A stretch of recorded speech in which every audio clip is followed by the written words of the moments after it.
The conversation with the Minister. The South African Police Service, Minister Bheki Cele, on Tuesday told Parliament that the backlog in testing DNA samples now stands at over 200,000 that still need to be processed at the National Forensic Science Laboratories. He apologised to victims for the pain and anguish these delays have caused.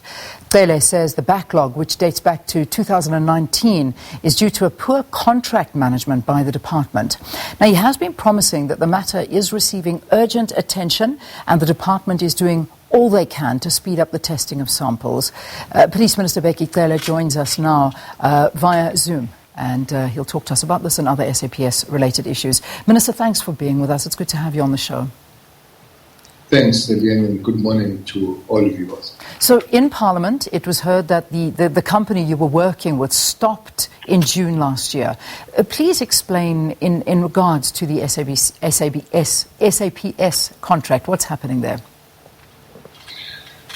Good morning again. Yes, it is true. I think it's part of the poor management of the contract from the supply chain management of the South African Police. There's been a change there, where the new sheriff in town, Lieutenant General Reid, who's about 6 to 8 months, who have come to rescue the situation.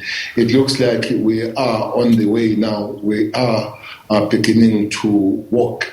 For instance, when you look at the contracts, 16 of the new contracts have been signed between 2 and 3 years, which means it gives a space to breathe. And they are evaluating about 7 of them. More people are getting employed. The 128 of them have been employed. We have advertised 150 of people that need to come here. The consumables have been bought, though we use the special way of dealing with having what we call deviation from treasurer because supply chain and contracts were taking too long, but those contracts are signed now.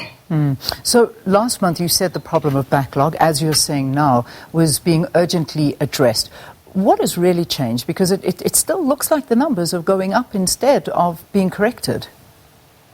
Well, it has changed. It has been corrected. I agree. 280,000 of backlog that moved from 177 in November is completely unacceptable. As even the president has given a very serious instruction that we work on this one. 2 things have happened. One, consumables. Those are chemicals that are used, especially to deal with the biology. Biology will be dealing with those very serious things of rape, the murder.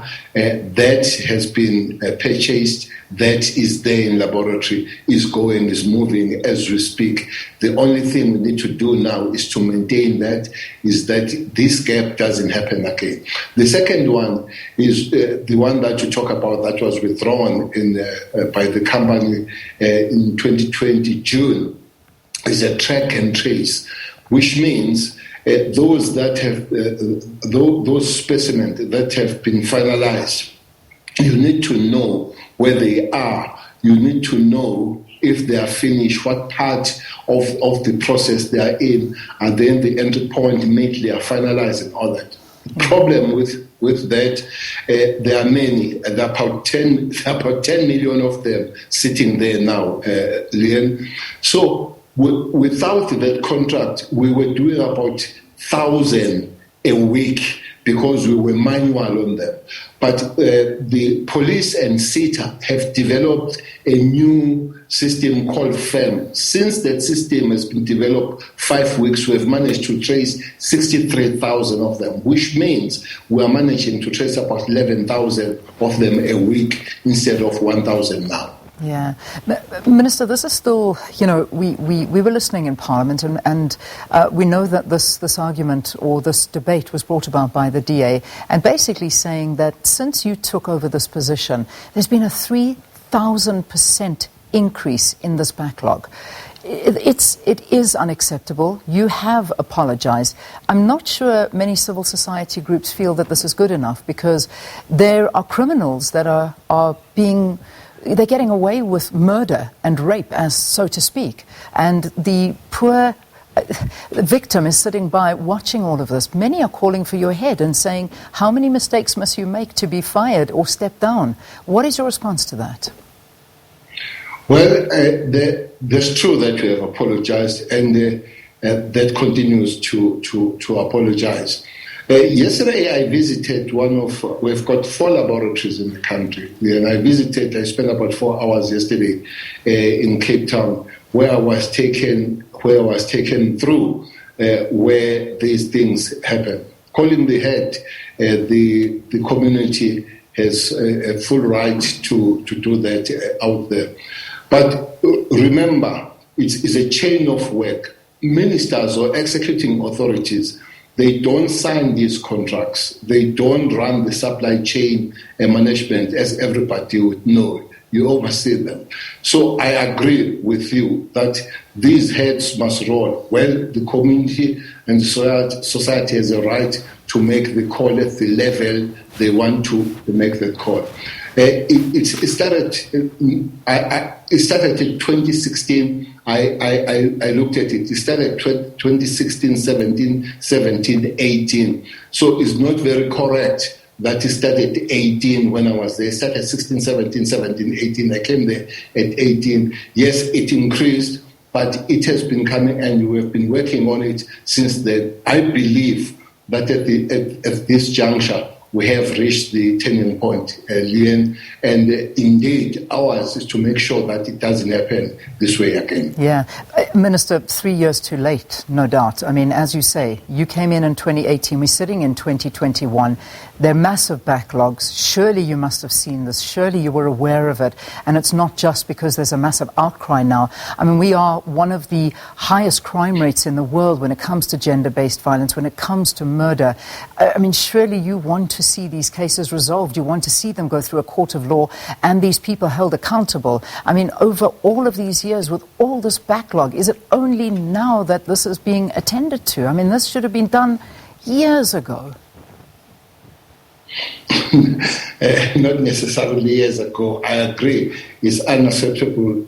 There are multi ways of things that have happened. One major thing was the withdrawal of the budget of the criminal justice system by the treasurer, which made the department not to have the enough budget of working with these things. I agree. Some of the money was diverted to go to the operations and all that. I fully agree that it should have been corrected and corrected quick. It has, Leanne, been corrected. I fully agree with you that dangerous criminals are out there. But that situation has been arrested. The example that I can say is that the system is working and is really working okay now. Is what happened 3 weeks ago in Egruleni, where one person has been arrested. But because the system is working now, we have managed to link that person to 60 other rapes through the DNA and through the laboratory. Indeed, correcting the situation, putting things, employing people, keeping machines serviced, because that was another thing. Even machines were not serviced because of the contracts that were supposed to be there. The laboratory is a dangerous place. For instance, we're supposed to have a medical contract that looks after the staff that works there. That was not signed. It is signed now. As I'm saying, we have definitely turned the corner, and with all the problem that we all accept and apologizing, but we have turned the corner, I'm sure we'll be okay. Minister, it's been suggested once again in Parliament that SAPS needs to partner with the private sector as well as universities to address this backlog as of course, as you know, it is an urgent matter. Has this been considered or anything done about that? It is. We have spoken to a few universities. We are working with the private sector, especially in Western Cape. There are samples that we have taken to work with the private laboratories. Yes, that is happening. We are trying to push. One other thing, our 2 laboratories are not functioning fully. That will be your KZN and your Eastern Cape and PE. That the PE one, the contract has been signed, the people are on the site. Very, very shortly, it will be full functioning, because that's another thing, that other provinces that are supposed to be doing this have not been looked after, especially KZN and PE. KZN, there's a lot of problem. The laboratory there, every time it rains, every summer, it floods, it floods, and that makes machines not to be functioning and all that. They've changed the building. We're getting the new building, moving away from where it's flooding. So once those 2, we expect that in 3 months, Eastern Cape should be fully functioning. That calculated with our own internal capacity that we're building, we're giving 18 months that the backlog would have been finalized and will be dealing with matters on day-to-day basis. That is beyond where we call on the private sector and the universities. Well, listening yesterday, I was even more comfortable meeting the scientist and the head of the laboratory in Western Cape, saying, you put everything in order as we are. Money has been found, 250 million, to make sure that we're dealing on these matters. They say it can be even less than that amount of time when things are put there. For the fact that we have found the money, we believe that it will work faster. Yeah, Minister, has anyone been held accountable for this disaster? Anyone? Is there a case pending? Has someone been fired? Is someone in jail? Is there any accountability whatsoever? I mean, you have yourself said that you won't necessarily step aside, but has anyone been held to account? Anyone? Just one person? There are 2 main units or divisions that have caused the problem. Is your supply chain management and the laboratory itself, the forensic. For that, as I've said to you, it is not just the mismanagement, it goes with some corruption. You would know, Leanne, that from both those divisions, there are people in court at the level of even the generals. There are people that are going court as we speak. How long does the court take? That is an issue of court. But the question, has been anyone held responsible? Yes, people have been removed from both of these environment, the supply chain management and the division, and some people are facing court for that. Yeah, Minister, there's so many more things I need to speak to you about. So I'm going to let this just sit on the side for a bit. I mean, I'm reading an article that has come out from it's an investigation by Viewfinder. I'm not sure if you have seen it. And basically what the findings are is that police in South Africa kill hundreds of people and are accused of brutalizing thousands more. The Viewfinder investigation reveals that the killings and brutality are enabled by police management's reluctance to discipline officers accused of wrongdoing in these cases. Talk to me about this. What is your sense when you hear these kind of investigations coming out under your watch? Well, I think I've seen that, and some of these things you don't agree. If you say people kill hundreds, police kill hundreds of people, and you don't put, and you leave that number there, you don't put evidence on the table. Look, Leanne, South Africa is one country where I think there is nobody, there is no organization that is regulated like South African police in the Republic of South Africa. You have so many bodies that are looking after that. The main one would be your IPIT, with the hawk's eyes from the human rights body, with its own internal structures like ACU, that's anti-corruption unit, with the police themselves arresting a lot of other members of the South African police. So I've seen that. I've seen the number that is thrown there. There is a lot of response from the management and these bodies. For instance, almost every month we get a long list. What maybe we haven't done is to publish that list.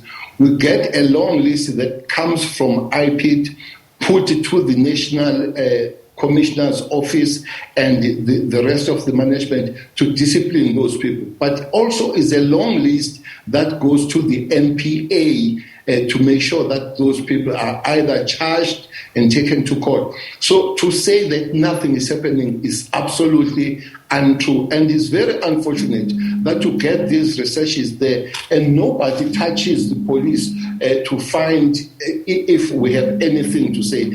For now, that research from my side, I don't agree with it. I'm reading accounts of stories of people that were kicked in the ribs by police, that were assaulted, that were left lying there. I mean, these are actual witness and victim accounts that are being detailed in here. How can you dispute this is happening if, in fact, these are real people's stories? Minister, I mean, perhaps take time to look at that, investigate it before you dispute this. No, I'm not disputing it. I've said to you, there are these bodies that are dealing with those matters. There are people that are in court, Leanne, I agree. There are people that are taken by the independent investigation, IPID, are taken to court and they are tried and they're sent to prison. There are quite several police that are sent to prison. What I dispute is that nothing is being done about that. There's a lot of it that is being done. And one other thing that I dispute that I would like to get evidence on are numbers, that is hundreds and hundreds of them. So I can give you from what IPID have said, 49 cases of alleged police brutality recorded in the first 2 months of hard lockdown. So that's just 50 that have been looked at by IPID and spoken about. So there's a number for you. I mean, that's just in lockdown, minus what happens every other day. So the numbers are there, Minister. They really are, and it's something I think urgently needs to be looked into from your side, as opposed to perhaps not brushing aside, but almost being very defensive of. It is happening. People are saying it's happening. You need to look into it. But what you are saying is that this is IPID, which means those people are arrested. Those people are put in the system, as you speak, either for discipline or being arrested. So it's not true that there's nothing being done about it. For the fact that those figures you are giving, they're from IPID, because IPID has acted on the figures, Leanne. Yeah. Minister, I just want to move on to another issue. There's been a lot of speculation out there about the breakdown of your relationship with National Police Commissioner Bheki Cele. Talk to us about this. This, of course, raises concerns about the functioning of strategic issues that take place in the police and clarifying exactly what happened. Perhaps you want to use this opportunity. Well, the opportunity I want to use is that we're working together with the National Commissioner Cele, and indeed, it does not need for us to be friends to work together. Tomorrow at 10:30 we have a meeting. We had a meeting telephonically with the Provincial Commissioner of KZN the day when there was a noise of withdrawal of the security of the security from the new king in KZN. We together on weekend in Eastern Cape, Umtata, where we had a memorial service of our members that died there.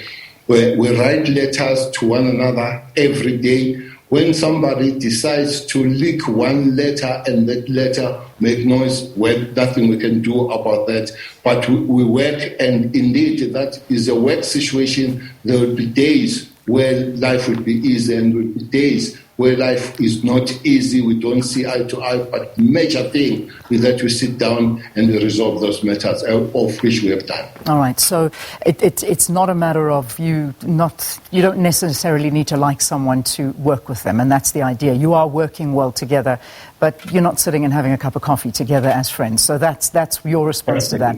All right, my final question before I let you go, just another update about the Mpumalanga Premier Nsweni Tsipane case. I mean, you made an announcement that you've ordered an investigation to probe Why she's walking around not wearing a mask when there were police at the funeral? We remember the story. This is, of course, of the late Minister Jackson Mthembu. Tipane admitted wrongdoing. She apologised, but the investigation was now in the hands of the police. Whatever came of this investigation?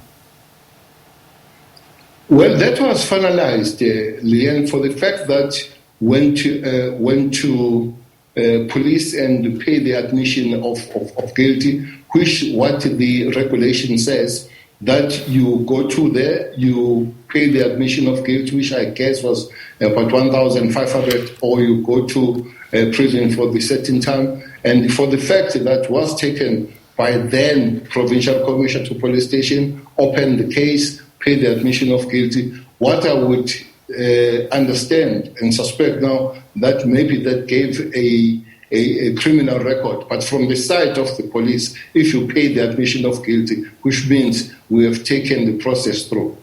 All right, Minister, let's leave it there for this morning. Thanks for your time. Thanks for talking to us and updating us. Police Minister Bheki Cele talking about the problem of a backlog in processing DNA samples that could help in speeding the process of apprehending sex predators and, of course, which has left victims of crime helpless and let down by the law as well as other issues.